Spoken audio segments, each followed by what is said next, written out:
भूमिदान की महिमा।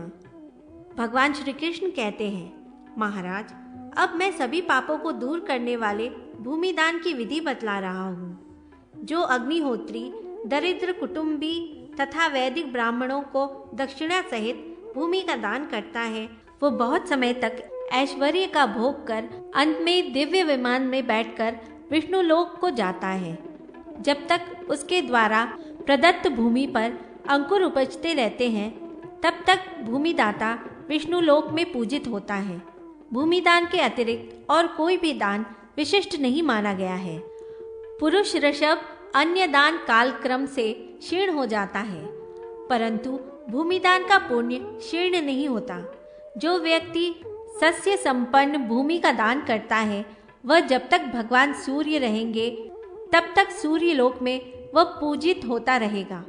धन, धान्य, सुवर्ण, रत्न, आभूषण आदि सब दान करने का फल भूमिदान करने वाला प्राप्त कर लेता है। जिसने भूमिदान किया, उसने मानो समुद्र, नदी, पर्वत, सम विषम स्थल, गंध, रस, क्षीरयुक्त औषधि, पुष्प, फल, कमल, उत्पल आदि सब कुछ दान कर दिया।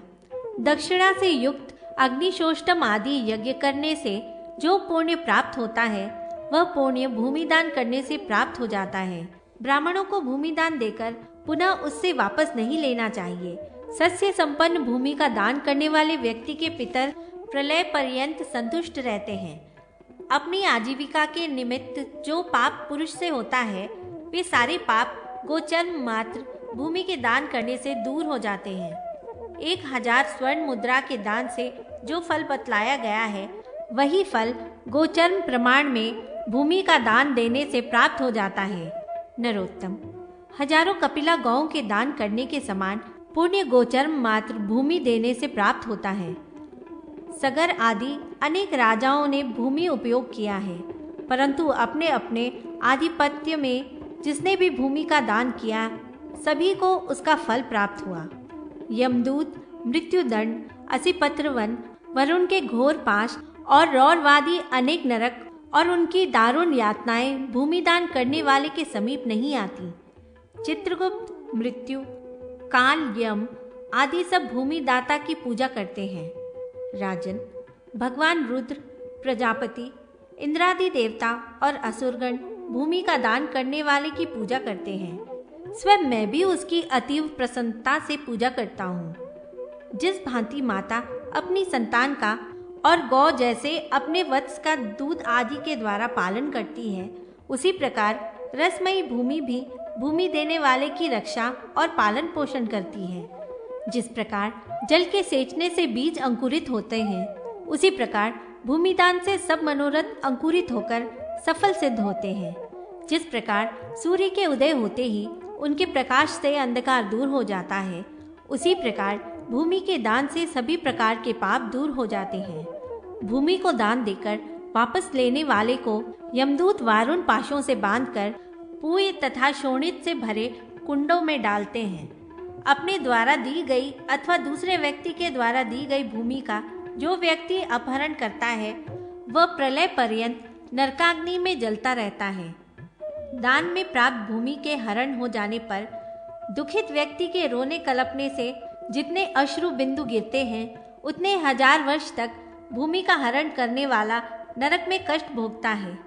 ब्राह्मण को भूमि दान देकर जो व्यक्ति पुण्य उस भूमि का हरण करता है, उसे उल्टा लटकाकर कुंभीपाक नरक में पकाया जाता है।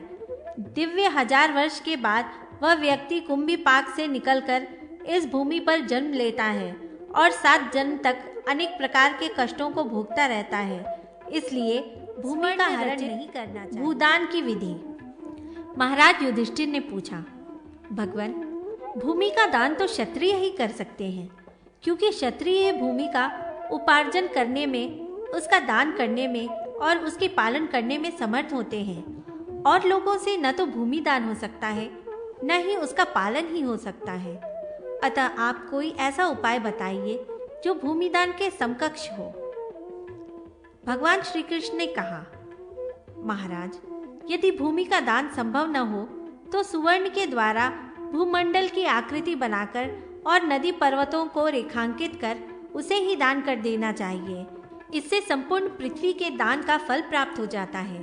अब मैं इसकी विधि बता रहा हूँ। सूर्य चंद्र ग्रहण, जन्म नक्षत्र, विषुव योग, युगादि तिथियों तथा अयन संक्रांति आदि पुण्य समयों में पापक्षय और यश की प्राप्ति के लिए इस दान को करना चाहिए। अन्य भी प्रशस्त समयों में जब धन एकत्र हो जाए इस दान को किया जा सकता है। 100 पल से लेकर कम से कम 5 पल तक अर्थात अपनी सामर्थ्य के अनुसार स्वर्ण की जम्बू द्वीप के आकार में पृथ्वी की प्रतिमा बनानी चाहिए, जिसके मध्य में मेरु पर्वत तथा यथास्थान अन्य पर्वत अंकित हो। वह पृथ्वी सस्य संपन्न तथा लोकपालों से रक्षित, ब्रह्मा, शंकर आदि देवताओं से सुशोभित तथा सभी रत्न आदि आभूषणों से अलंकृत हो।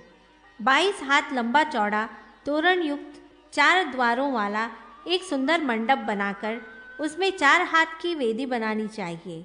ईशान कोण में वेदी पर देवताओं का स्थापन करें और अग्निकोण में कुंड बनाएं। पताका तोरण आदि से मंडप को सजा लें। अनंतर पंचलोकपाल और नवग्रहों का षोडशोपचार पूजन करने के बाद ब्राह्मणों से हवन कराना चाहिए। ब्राह्मण वर्ग वेद ध्वनि करते हुए तथा मंगल घोष पूर्वक भेरी, शंख इत्यादि वाद्यों की ध्वनि के साथ उस स्वर्णमयी पृथ्वी की प्रतिमा को मंडप में लाकर तिल बिछी हुई वेदी पर स्थापित करें। तत्पश्चात उसके चारों ओर 18 प्रकार के अन्नों, लवणादि रसों और जल से भरे 8 मांगलिक कलशों को स्थापित करना चाहिए। उसे रेशमी चंदोवा, विविध प्रकार के फल, मनोहर रेशमी वस्त्र और चंदन द्वारा अलंकृत करना चाहिए। इस प्रकार अधिवासन पूर्वक पृथ्वी का सारा कार्य संपन्न कर स्वयं श्वेत वस्त्र और पुष्पमाला धारण कर श्वेत वर्ण के आभूषणों से विभूषित हो अंजलि में पुष्प लेकर प्रदक्षिणा करें तथा पुण्य काल आने पर मंत्रों का उच्चारण करें। वसुंधरे, चूंकि तुम ही सभी देवताओं तथा संपूर्ण जीवनिकाय की भवनभूता तथा दात्री हो, अतः मेरी रक्षा करो। तुम्हें नमस्कार है। चूंकि तुम सभी प्रकार के सुख प्रदाता वसुओं को धारण करती हो, इसी से तुम्हारा नाम वसुंधरा है। तुम संसार भय से मेरी रक्षा करो। अचले, चूंकि ब्रह्मा भी तुम्हारे अंत को नहीं प्राप्त कर सकते, इसलिए तुम अनंता हो। तुम्हें प्रणाम है। तुम इस संसार रूप चीड़स से मेरी रक्षा करो। तुम्ही विष्णु में लक्ष्मी, शिव में गौरी, ब्रह्मा के समीप गायत्री, चंद्रमा में ज्योत्सना, रवि में प्रभा, बृहस्पति में बुद्धि और मुनियों में मेधा रूप में स्थित हो। चूंकि तुम समस्त विश्व में व्याप्त हो, इसलिए विशंभरा कही जाती हो। धृति, क्षिति, क्षमा, शोणी, पृथ्वी, वसुधा तथा मही ये तुम्हारी मूर्तियां हैं। देवी, तुम अपनी इन मूर्तियों द्वारा इस संसार सागर से मेरी रक्षा करो। इस प्रकार उच्चारण कर पृथ्वी की मूर्ति ब्राह्मणों को निवेदित कर दे। उस पृथ्वी का आधा अथवा चौथा भाग गुरु को समर्पित करे। जो मनुष्य पुण्यकाल आने पर स्वर्ण निर्मित कल्याणमयी पृथ्वी की स्वर्ण मूर्ति का इस विधि के साथ दान करता है, वह वैष्णव पद को प्राप्त होता है तथा शूद्र घंटिकाओं, घुंघरू से सुशोभित एवं सूर्य के समान तेजस्वी विमान द्वारा वैकुंठ में जाकर 3 कल्प पर्यंत निवास करता है और पुण्य क्षीण होने पर इस संसार में आकर वह धार्मिक चक्रवर्ती राजा होता है। भगवान श्री कृष्ण कहते हैं, महाराज, अब मैं सर्व पापनाशक तथा सर्व सौख्यप्रद हल पंक्ति दान की विधि बतला रहा हूँ, जिससे सभी प्रकार के दानों का फल प्राप्त हो जाता है। एक हल के लिए 4 बैलों की आवश्यकता होती है और 10 हलों की एक पंक्ति होती है। साखू की लकड़ी से 10 हल बनवाकर उन्हें सुवर्ण पट्ट और रत्नों से मढ़कर अलंकृत कर लें। वस्त्र, स्वर्ण, पुष्प तथा चंदन आदि से मंडित तरुण सुंदर हृष्ट पुष्ट उत्तम वृक्ष उन हलों में जोतने चाहिए। बैलों के कंधों पर जुआ भी रखे। साथ में कील लगा हुआ अंकुश आदि उपकरण भी रहने चाहिए। पर्व काल में हल पंक्ति के साथ सस्य संपन्न बड़ा ग्राम, छोटा ग्राम, अथवा 100 निवर्तन 100 बीघा अथवा 50 निवर्तन भूमि देनी चाहिए। इसका दान विशेष रूप से कार्तिकी, वैशाखी, अयन संक्रांति, जन्म नक्षत्र, ग्रहण, विषुव योग में करें। वेद वेत्ता, सदाचारी, संपूर्णांग, अलंकृत 10 ब्राह्मणों को निमंत्रित करें। 10 हाथ प्रमाण वाला एक मंडप बनाकर उसमें पूर्व दिशा में 1 हाथ प्रमाण वाले 2 अथवा 1 कुंड बनवाएं। निमंत्रित ब्राह्मणों से पलाश की समिधा, घी, काला तिल और खीर से व्याहृतियों, पर्जन्य सूक्त, आदित्य सूक्त और रुद्र मंत्रों से हवन कराएं। तदनंतर यजमान स्नान कर शुक्ल वस्त्र आदि से अलंकृत हो सप्तधान्य के ऊपर हल पंक्ति को स्थापित करें और उसमें बैलों को जोतें। उस समय विविध प्रकार के वाद्य यंत्रों को बजाना चाहिए और ब्राह्मण वर्ग वेद पाठ करें। यजमान दान के समय पुष्पांजलि ग्रहण कर मंत्रों को पढ़ें। चूंकि बैल के कंधे पर स्थित हल में सभी देवगण सदा स्थित रहते हैं, अतः भगवान शंकर में मेरी भक्ति हो। अन्य समस्त दान भूमि दान की 16वीं कला के भी तुल्य नहीं है, अतः धर्म में मेरी सुदृढ़ भक्ति हो। इसके बाद भूमि और हल उन ब्राह्मणों को दे दें। इस प्रकार जो व्यक्ति हल पंक्ति का दान करता है वह अपने 21 कुलों सहित स्वर्ग जाता है। 7 जन्म तक उस व्यक्ति को निर्धनता, दुर्भाग्य, व्याधि आदि दुख नहीं भोगने पड़ते और वह पृथ्वी का अधिपति होता है। युधिष्ठिर, दान करते समय जो भक्ति पूर्वक इस दान कर्म का दर्शन करता है वह भी जन्म भर किए गए पापों से मुक्त हो जाता है। इस दान को महाराज दिलीप, ययाति, शिबी, निमि, भरत आदि सभी श्रेष्ठ राजर्षियों ने किया, जिसके प्रभाव से वे राजा आज भी स्वर्ग का सुख भोग रहे हैं। इसलिए भक्तिपूर्वक सभी स्त्री पुरुषों को यह दान करना चाहिए। यदि 10 हल पंक्ति का दान करने में समर्थ न हो तो 5, 4 अथवा 1 ही हल का दान करें। हल पंक्ति का दान करने वाले हल से जितनी मिट्टी उठती है और बैलों के शरीर में जितने भी रोम होते हैं उतने ही 1000 वर्ष तक शिवलोक में निवास कर अंत में पृथ्वी पर पाक दान के प्रसंग में राजा हव्यवाहन की कथा। महाराज युधिष्ठिर ने पूछा, भगवान कृपा कर आप ऐसा कोई दान बताएं जिससे मनुष्य धन, पुत्र और सौभाग्य से संपन्न हो सके। भगवान श्री कृष्ण बोले, महाराज मैं इस संबंध में एक इतिहास कह रहा हूँ, आप श्रद्धा पूर्वक सुनिए। किसी समय चंद्रवंश में हव्यवाहन नाम का एक राजा हुआ करता था। उसके राज्य में न कोई उपद्रव होता था और न कोई उसका शत्रु ही था। सभी निरोग रहते थे। वह बड़ा प्रतापी, स्वस्थ, बली और शत्रुओं पर विजय प्राप्त करने वाला था। परंतु पूर्व जन्म के अशुभ कर्म के प्रभाव से उसके पास कोई ऐसा मंत्री नहीं था जो राज्य को सुचारू रूप से चला सके तथा उसे कोई पुत्र, मित्र या सहायक बंधु बांधव भी न था। उसे कभी समय से भोजन आदि भी नहीं मिल पाता था। इस कारण वह राजा सदा चिंतित रहता था। एक बार उसके यहाँ पिपलाद मुनि पधारे। राजा की पटरानी शुभावती ने मुनि की श्रद्धा पूर्वक पाद्य, अर्घ्य आदि से पूजा की और आसन पर उन्हें बैठाकर निवेदन किया कि मुनीश्वर, यह निष्कंटक राज्य तो हमें मिला है, परंतु मंत्री, मित्र, पुत्र आदि हमें क्यों नहीं प्राप्त हुए? इसका कारण बताने की कृपा करें। रानी का वचन सुनकर पिपलाद मुनि ने कहा कि देवी, पूर्व जन्म में किए गए कर्मों के फल ही अगले जन्म में प्राप्त होते हैं। यह कर्म भूमि है, अतः तुम्हें शोक नहीं करना चाहिए। जिस पदार्थ का पूर्व जन्म में मनुष्य ने संपादन नहीं किया है उसे शत्रु, मित्र, बांधव, राजा आदि कोई भी नहीं दे सकते। पूर्व जन्म में तुमने राज्य का दान किया था, वह तुम्हें प्राप्त हो गया, परंतु तुम लोगों ने मित्र, भृत्य आदि से कोई संबंध नहीं रखा, अतः इस जन्म में ये सब कैसे प्राप्त होंगे? इस पर रानी शुभावती बोली, महाराज, पूर्व जन्म में जो हुआ वह तो बीत गया। अब इस समय आप ऐसा कोई व्रत, दान, उपवास मंत्र अथवा सिद्ध योग बताने की कृपा करें, जिससे मुझे पुत्र, धन, मित्र, भृत्य इत्यादि प्राप्त हो सके।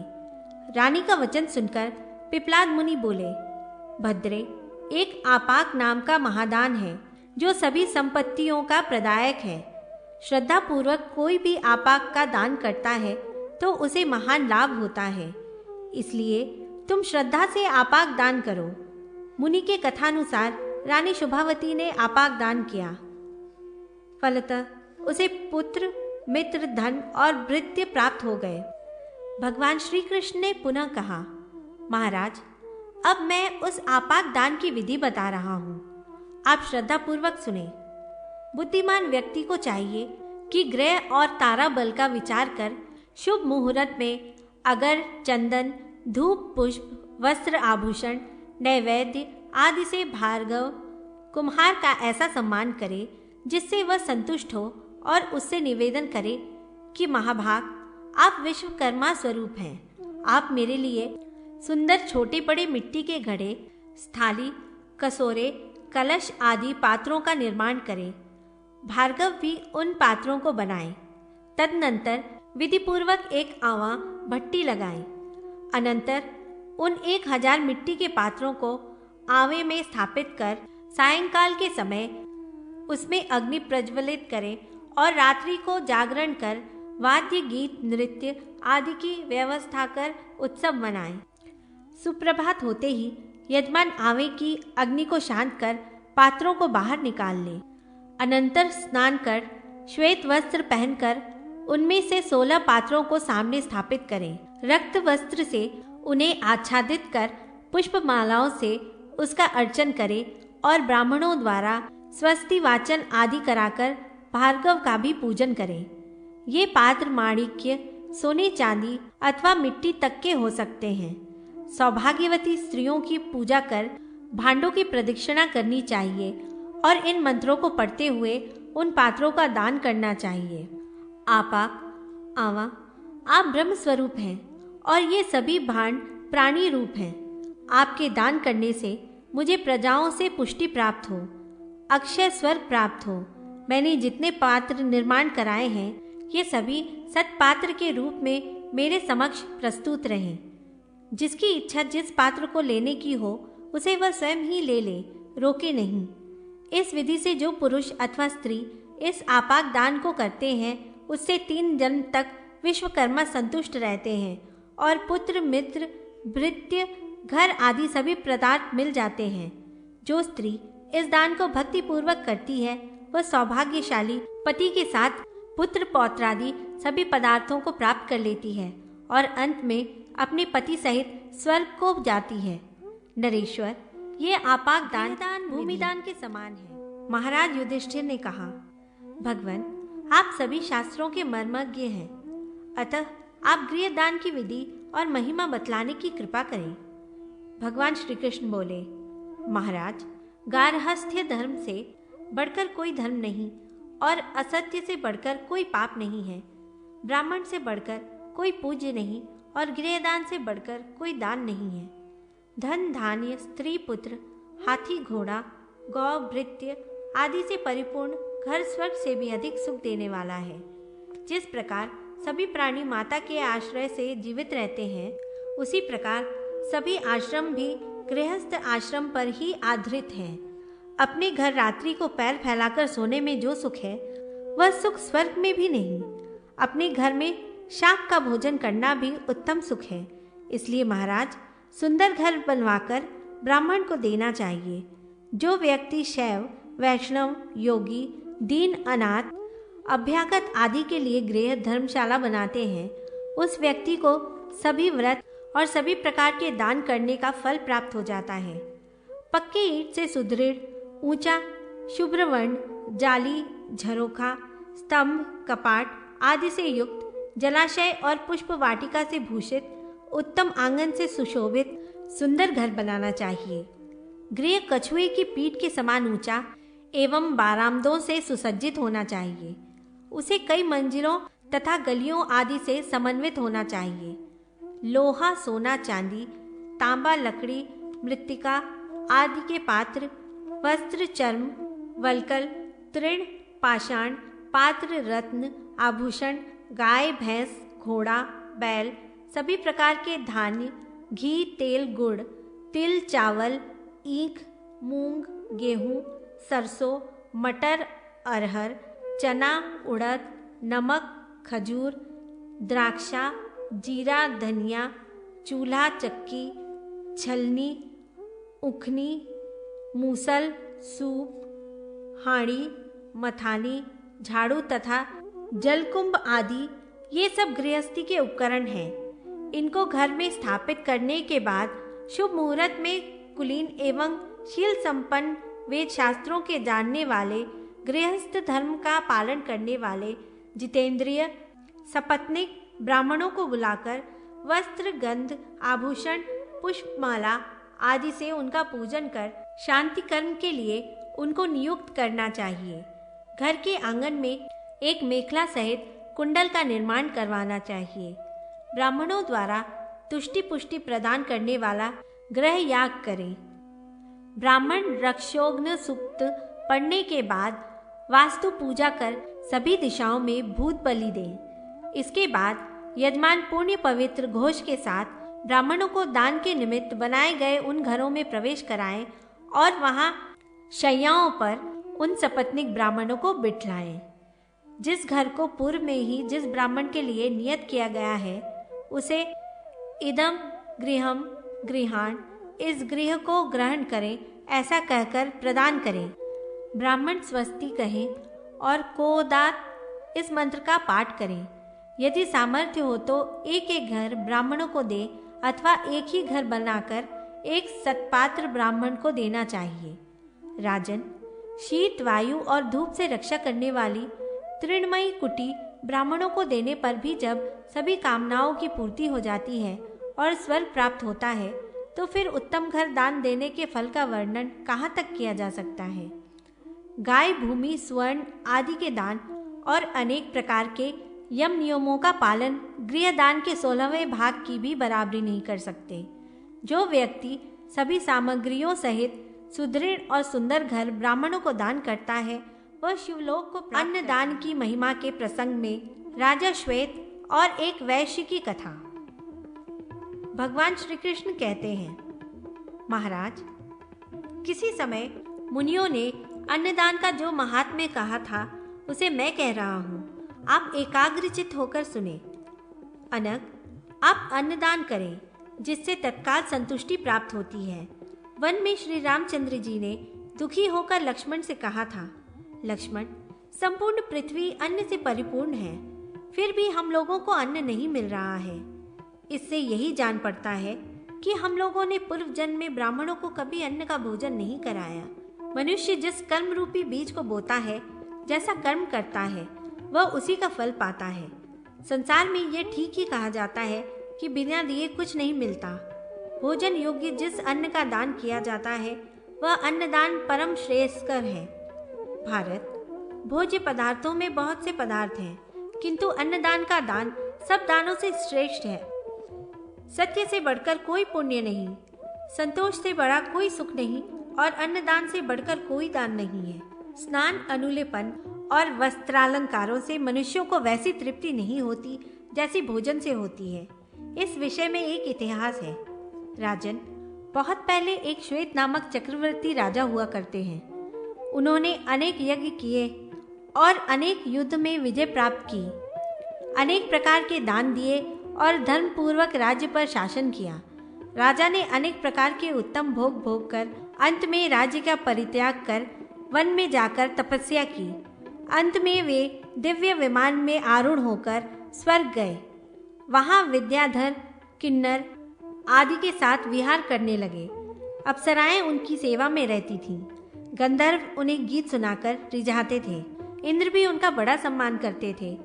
राजा को दिव्य वस्त्र, आभूषण, पुष्पमाला आदि पहनने को तो मिलता था, परंतु भोजन के समय विमान में बैठकर भूलोक में आकर अपने पूर्व शरीर के मांस को प्रतिदिन खाना पड़ता था। प्रतिदिन मांस का भोजन करने के बाद भी पूर्व जन्म के कर्म के कारण उस पूर्व शरीर का मांस घटता नहीं था। इस प्रकार प्रतिदिन मांस भक्षण से व्याकुल होकर राजा ने ब्रह्मा जी से कहा, ब्रह्मन, आपके अनुग्रह से मुझे स्वर्ग का सुख प्राप्त हुआ है। सभी देवता मेरा आदर करते हैं, सभी सामग्री उपभोग के लिए प्राप्त होती है, परंतु सभी भोगों के रहते हुए भी ये पापिनी शुदा कभी शांत नहीं होती, मुझे सदा सताती रहती है। इसी कारण मुझे अपने पूर्व शरीर के मांस को प्रतिदिन खाने के लिए भूलोक में जाना पड़ता है और इसमें मुझे बड़ी घृणा होती है। मैंने ऐसा कौन सा पाप किया है जिससे मुझे उत्तम भोजन नहीं मिलता? आप कृपा कर ऐसा कोई उपाय बताएं जिससे मेरा यह दुख दूर हो जाए। ब्रह्मा जी बोले, राजन, आपने अनेक प्रकार के दान दिए हैं, बहुत से यज्ञ किए हैं और गुरुजनों को संतुष्ट किया है, परंतु ब्राह्मणों को स्वादिष्ट उत्तम व्यंजनों का भोजन नहीं कराया। अन्नदान न करने से ही आज आपकी यह दशा हो रही है। अन्न से बढ़कर कोई संजीवनी नहीं, अन्न को ही अमृत जानना चाहिए। इसलिए अब आप पृथ्वी पर जाकर वेद शास्त्र जानने वाले कुलीन ब्राह्मणों को भोजन कराएं, उससे आपका यह दुख दूर हो जाएगा। ब्रह्मा जी का वचन सुनकर राजा श्वेत ने पृथ्वी पर आकर महर्षि अगस्त जी को परम भक्ति से भोजन कराया और अपने गली के दिव्य एकावली माला को दक्षिणा के रूप में समर्पित किया। अगस्त जी को भोजन कराते ही राजा श्वेत संतुष्ट हो गए और सभी देवता वहां आकर अतीव आदर पूर्वक राजा को विमान में बैठाकर स्वर्गलोक चले गए। श्री रामचंद्र जी ने जब रावण का वध कर दिया, तब वह एकावली अगस्त जी ने श्री रामचंद्र जी को दे दी। यह अन्नदान का ही महात्म्य है। मेरा वचन सत्य है कि प्राणियों के लिए अन्न से बढ़कर कोई उत्तम पदार्थ नहीं है। अन्न जीवों का प्राण है, अन्न ही तेज, बल और सुख है, इसलिए अन्नदाता प्राणदाता है। भूखा व्यक्ति जिस दूसरे व्यक्ति के घर आशा करके जाता है और वहां से संतुष्ट होकर आता है, तो भोजन देने वाला व्यक्ति धन्य हो जाता है। उसके समान पुण्य कर्मा और कौन होगा? दीक्षा प्राप्त स्नातक, कपिला गौ, याज्ञिक, राजा तथा महोदधि, ये सब दर्शन मात्र से पवित्र कर देते हैं। इसलिए घर पर आए भूखे व्यक्ति को जो भोजन न दे सके, उसका गृहस्थाश्रम व्यर्थ है। अन्न के बिना कोई अधिक समय तक जीवित नहीं रह सकता। मनुष्यों का दुष्कृत अर्थात किया हुआ दूषित कर्म अन्न में प्रविष्ट हो जाता है। इसलिए जो ऐसे व्यक्ति का अन्न खाता है, वह अन्न देने वाले के दुष्टकृत का ही भक्षण करता है। इसके विपरीत अमृतमय पवित्र परान्न का भोजन करने वाले व्यक्ति का 1 महीने का किया हुआ पुण्य अन्नदाता को प्राप्त हो जाता है। जिस अन्न के दान का इतना महत्व है, उसका दान क्यों नहीं करते? अर्थात थोड़ा बहुत अवश्य करो, करना चाहिए। जो व्यक्ति ब्राह्मण अतिथि आदि को भोजन आदि कराने तथा भिक्षा देने के पूर्व ही स्वयं भोजन कर लेता है, वह केवल पाप ही भक्षण करता है। जिस व्यक्ति ने 10,000 या 10,000 ब्राह्मणों को भोजन कराया है, उसने मानो ब्रह्मलोक में अपना स्थान बना लिया।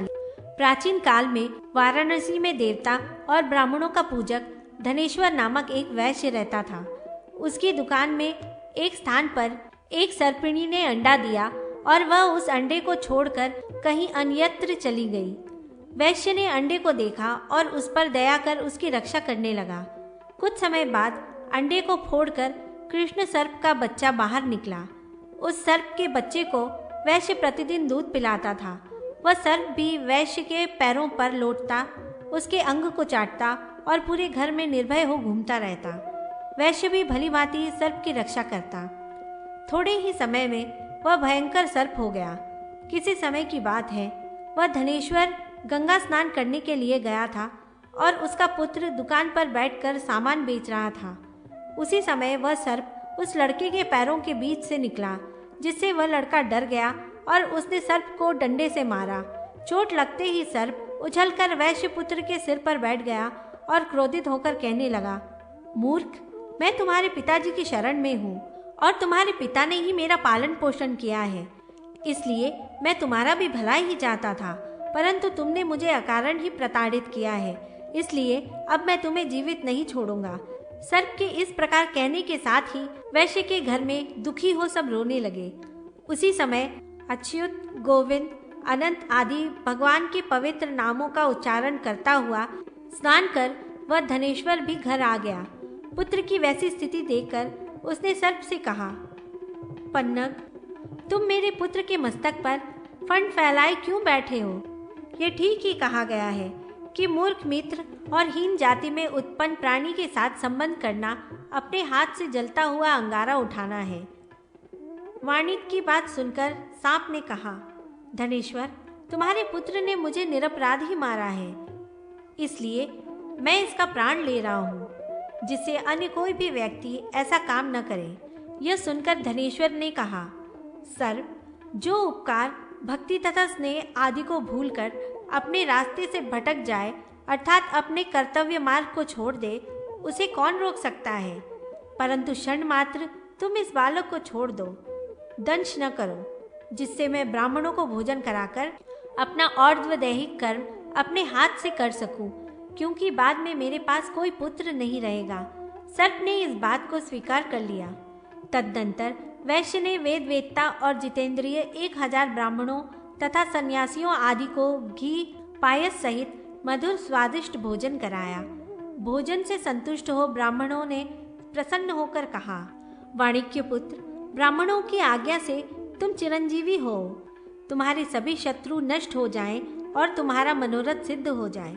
ऐसा कहकर ब्राह्मणों ने अक्षत और पुष्प वैश्य पुत्र के मस्तक पर छोड़े। ब्राह्मणों के वाग्वज्र से ताड़ित होकर वह सर्प मस्तक से गिरा और मर गया। सर्प को मरा हुआ देखकर धनेश्वर को बड़ा दुख हुआ और वह सोचने लगा कि मैंने इस सर्प को पुत्र की भांति पाला था और आज यह मेरे ही दोष से मर गया। यह बड़ा ही अनुचित हुआ। उपकार करने वाले में जो साधुता रखता है, उसकी साधुता में कौन सी विशेषता रहती है? अर्थात वह प्रशंसा के योग्य नहीं है, किंतु जो अपकारियों में साधुता रखता है, उसकी साधुता ही सराहनीय है। इस प्रकार अनेक प्रकार से पश्चाताप करते हुए दुखी होकर वैश्य ने न तो उस दिन भोजन किया, न ही रात्रि में सो सका। प्रातःकाल होते ही गंगा में स्नान कर देवता पितरों का पूजन तर्पण आदि कर घर आया और पुनः 1000 ब्राह्मणों को अनेक प्रकार के उत्तम व्यंजनों का भोजन कराकर संतुष्ट किया। इस पर ब्राह्मणों ने प्रसन्न होकर कहा, धनेश्वर, हम लोग तुमसे बहुत ही संतुष्ट हैं, इसलिए तुम वर मांगो। यह सुनकर उसने वर मांगा कि यह मृत सर्प पुनः जीवित हो जाए। वैश्य के यह कहने पर ब्राह्मणों ने अभिमंत्रित जल सर्प के ऊपर छिड़का। जल के छींटे पड़ते ही वह सर्प जीवित हो गया। यह देखकर धनेश्वर बड़ा ही प्रसन्न हुआ और नगर के लोग धनेश्वर की प्रशंसा करने लगे। महाराज, यह सहस्त्र ब्राह्मण भोजन अन्नदान का संक्षेप से मैंने महात्म्य वर्णन किया। जो व्यक्ति ब्राह्मणों को और अभ्यागतों को अन्न देता है, वह बहुत दिन तक संसार सुख को भोग कर थाली दान की महिमा में लेता है। द्रौपदी के पूर्वजन्म की कथा। महाराज युधिष्ठिर ने कहा, भगवान, आपके द्वारा अन्नदान के महात्म्य को सुनकर मुझे भी एक बात स्मरण आ रही है, जिसे मैंने अपनी आंखों से देखा है। उसे मैं आपको सुनाता हूँ। जिस समय दुर्योधन, कर्ण, शकुनी आदि ने द्युतक्रीड़ा में छल से हमारे राज्य को छीन लिया और हम लोग द्रौपदी के साथ वल्कल वस्त्र तथा मृग चर्म धारण कर वन को जा रहे थे, उस समय नगर के लोग और सदाचारी ब्राह्मण स्नेह से हमारे साथ चलने लगे। उन्हें देखकर मुझे बड़ा दुख हुआ और मैं ये सोचने लगा कि जो व्यक्ति ब्राह्मण, मित्र, भृत्य आदि का पोषण करता है, उसी का जीवन सफल है। अपना पेट तो मनुष्य, जीव जंतु, पशु पक्षी सभी भर लेते हैं। अभ्यागत, सुहृद वर्ग और कुटुंब को छोड़कर जो व्यक्ति केवल अपना ही पेट भरता है, वह जीवित होते हुए भी मरे हुए के समान है। यही सोचकर मैंने उन ब्राह्मणों से कहा कि आप लोग त्रिकालज्ञ और ज्ञान विज्ञान में पारंगत हैं और मेरे स्नेह के वशीभूत होकर ही आए हैं। अब कोई ऐसा उपाय बताने की कृपा कीजिए जिससे कि भाई, बंधु, मित्र, भृत्य सहित आप लोगों के लिए भी भोजन आदि का प्रबंध हो सके, क्योंकि इस निर्जन वन में हमें 12 वर्ष बिताना है। मेरे इस प्रकार के वचन को सुनकर मैत्रेय मुनि ने मुझसे कहा कि कौन्तेय, एक प्राचीन वृत्तांत मैंने दिव्य दृष्टि से देखा है, जिसे मैं कह रहा हूँ आप ध्यान से सुने। किसी समय एक तपोवन में कोई दुर्भगा दरिद्रा ब्रह्मचारिणी ब्राह्मणी निवास कर रही थी। वह इस दशा में भी प्रतिदिन ब्राह्मणों का पूजन किया करती। उसकी शमदम से परिपूर्ण श्रद्धा को देखकर एक दिन ब्राह्मणों ने प्रसन्न होकर उससे कहा, सुव्रते, हम लोग तुमसे बहुत प्रसन्न हैं, तुम कोई वर मांगो। तब ब्राह्मणी ने कहा, महाराज, किसी व्रत अथवा दान की ऐसी विधि बताने की कृपा कीजिए जिसके करने से मैं पति की प्रिय, पुत्रवती, सौभाग्यवती, धनाढ़ तथा लोक में प्रशंसा के योग्य हो जाऊं। ब्राह्मणी का यह वचन सुनकर वशिष्ठ जी ने कहा कि ब्राह्मणी, मैं तुम्हें सभी मनोरथों को पूर्ण करने वाले स्थालीदान की विधि बता रहा हूँ। 500 पल, 250 पल अथवा 125 पल तांबे का पात्र बनाए, अथवा सामर्थ्य न हो तो मिट्टी की उत्तम हांडी बना ले। वह गहरी और सुदृढ़ हो। उसे मूंग तथा चावल से बने पदार्थ से भरकर चंदन से चर्चित कर एक मंडल के मध्य में स्थापित कर ले तथा उसके समीप सब प्रकार शाक, जलपात्र, घी का पात्र रखे और पुष्प, धूप, दीप, नैवेद्य, वस्त्र आदि से उसका पूजन करें और इस प्रकार उस पात्र की प्रार्थना करें। इसका भाव यह है कि समीप ही प्रज्वलित अग्नि हो, चावल हो तथा जल भी हो, किंतु यदि स्थाली पटलोई न हो तो भोजन नहीं पकाया जा सकता। स्थाली, तुम सिद्धि चाहने वालों के लिए सिद्धि तथा पुष्टि चाहने वालों के लिए पुष्टि स्वरूप हो। मैं तुम्हें प्रणाम करता हूँ। मेरी बात को सत्य करो। मेरे ज्ञाति वर्ग, सुहृदय वर्ग, बंधु वर्ग तथा भृत्य वर्ग आदि जब तक भोजन न कर ले तब तक तुम में से भोजन घटे नहीं, ऐसा वर प्रदान करो। यह मंत्र पढ़कर वह पात्र द्विज श्रेष्ठों को दान करें। यह दान रविवार, संक्रांति, चतुर्दशी, अष्टमी, एकादशी अथवा तृतीय को करना चाहिए। वशिष्ठ जी का यह उपदेश मानकर वह ब्राह्मणी नित्य ब्राह्मणों को दक्षिणा सहित स्थाली पात्र देने लगी। पार्थ, उसी पुण्य के प्रभाव से जन्मांतर में वही ब्राह्मणी द्रौपदी रूप में तुम्हारी भार्या हुई है और दान देने में द्रौपदी का हाथ भी कभी शून्य नहीं रहेगा, क्योंकि यह द्रौपदी सती, शची, स्वाहा, सावित्री, भू, अरुंधति तथा लक्ष्मी के रूप में जहाँ रह रही हो वहाँ फिर कौन सा पदार्थ दुर्लभ हो सकता है। इतना कहकर मैत्री मुनि ने कहा कि महाराज युधिष्ठिर, ये द्रौपदी अपनी स्थाली से अन्न दे तो संपूर्ण जगत को तृप्ति कर सकती है, फिर इस थोड़े से ब्राह्मणों के भोजन आदि के विषय में आप क्यों चिंतित होते हैं। मैत्री जी का ऐसा वचन सुनकर भगवान, हम लोगों ने भी वैसा ही किया और सभी परिजनों के साथ ब्राह्मणों को नित्य भोजन कराने लगे। प्रभु, अन्नदान के प्रसंग से यह स्थाली दान की विधि मैंने कही, इसलिए आप मेरी दृष्टता को क्षमा करें। जो व्यक्ति सुंदर ताम्र की स्थाली बनाकर चावलों से उसे भरकर पर्व दिन में इस विधि से ब्राह्मणों को देता है, उसके घर सुहृदय, संबंधी, बांधव, मित्र, भृत्य और अतिथि नित्य भोजन करें तो भी भोजन की कमी नहीं होती।